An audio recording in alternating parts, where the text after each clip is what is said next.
Do you want to know how you can change the profile picture in your Threads app? If yes, then this video is for you. Hello and welcome to Take It Simple. This is your host back again with yet another interesting tutorial video.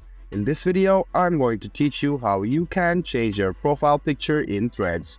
Open the Threads app and go to your profile in the bottom right hand corner. Then click on Edit Profile and press on this button here. You can now import from the Instagram app, or you can choose the new profile picture. Allow all the settings and then choose the profile picture you want to keep. After doing this, press on the next button and then you can choose the effects and press next. There you go, your profile picture has been changed. This was a video on how you can change your profile picture in Threads. I hope this video was helpful for you. If you still have any kind of confusion, please do mention us on the comment section down below. Like the video, subscribe to our channel, and do hit the bell button for more.